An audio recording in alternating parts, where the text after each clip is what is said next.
Clear Efficiency, helping you get clear on the efficiency of your home. Okay, Jim, I am up in the attic space right now, just taking a quick look around, seeing what it is that you have and seeing how it is that we might best be able to help you out here. So first and foremost, what we're looking at is the type of insulation that you have here on your attic floor. This particular stuff is just an older version of the fiberglass type of insulation.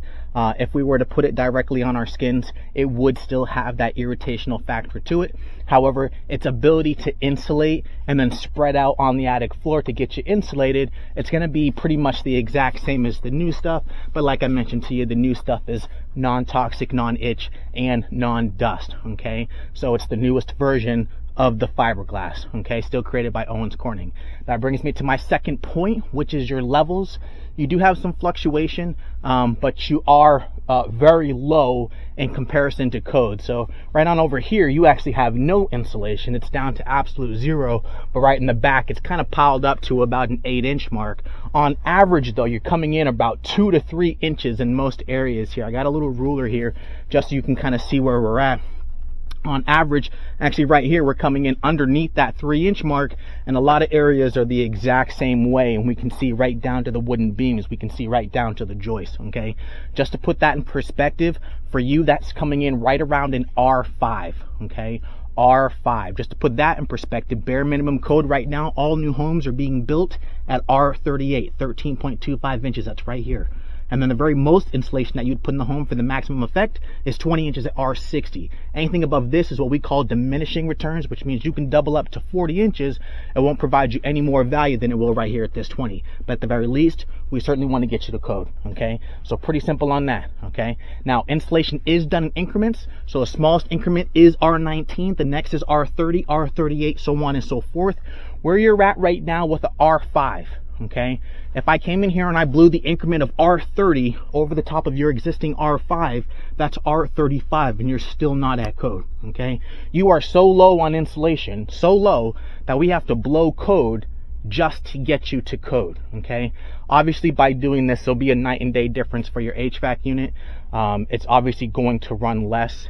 I'm going to quickly just talk about a couple other things that I see up here, but just by simply getting into code here and by blowing R38 over the top of what you got, it's going to land you pretty much at the R40 area, just underneath this R44 mark, and you'll be night and day difference in comparison to where you're at right now, okay? Now, you are not in SMUD territory. You are in Rockland, which is fully PG&E. Your gas and your electric are PG&E. There are no rebates for the PG&E area. I live in Grass Valley myself. I'm hyper aware of the fact that PG&E doesn't offer any rebates, okay? However, in the SMUD territory, they offer air sealing, and they offer a rebate for that because it has dramatic effect not only on air quality, right, helping out what's up here not getting down to your wife, but also helping out how much your unit is running, okay? Now, they don't offer a rebate in PG&E territory, but something that you could do to help out, and we can see this just before I even get into it. The insulation is supposed to be vibrant pink and yellow, just like this, right? But in all the areas in which you have something penetrating down into the home, these are areas which collects dust. Look how black this is, right? And this is what's getting shot back down during the summertime when this area is hot and pressurized, right?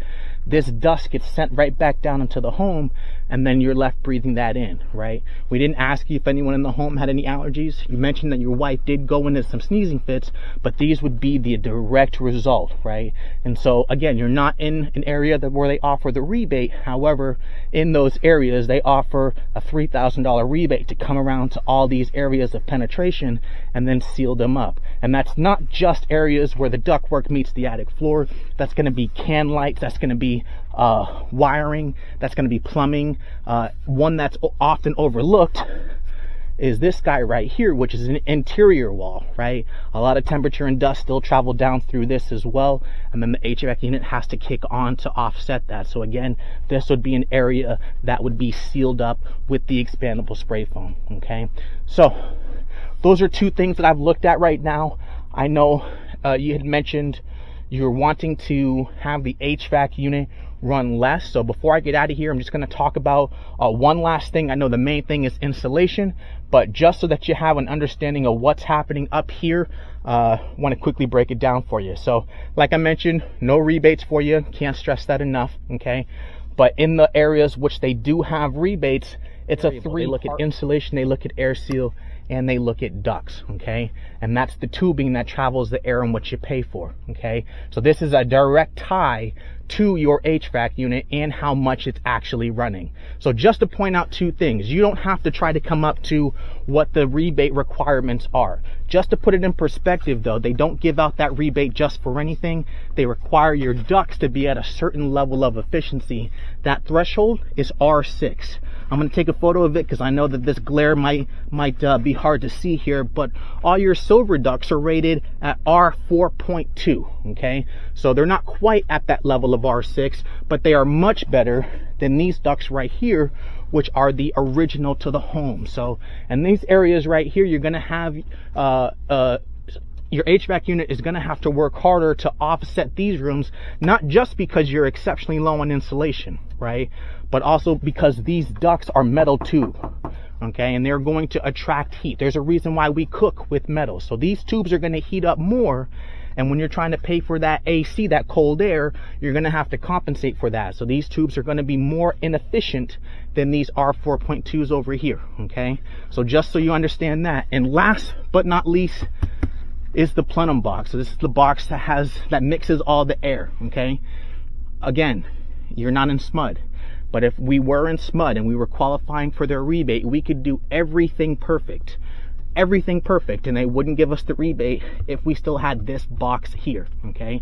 This box is very, very simple, but it serves one purpose, and that's to hold on to the air that you're paying for, pressurize it, and then send it back down through the tubes. The job could not be easier. The reason why they don't give out the rebate for this box is because they want you to hold on to your air and send it out, right? This box is essentially just a cardboard box that's wrapped in insulation.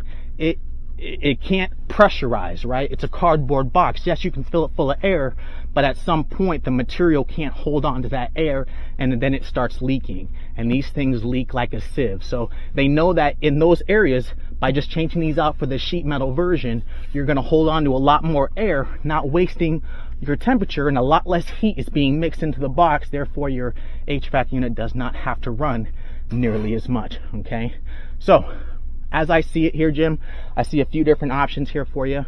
I'll break them down when we get down here, but I just wanted you to have a good understanding of what's happening in the attic space right now. But that's pretty much it. That's just a few options to consider, in my professional opinion. Sooner rather than later. Thank you.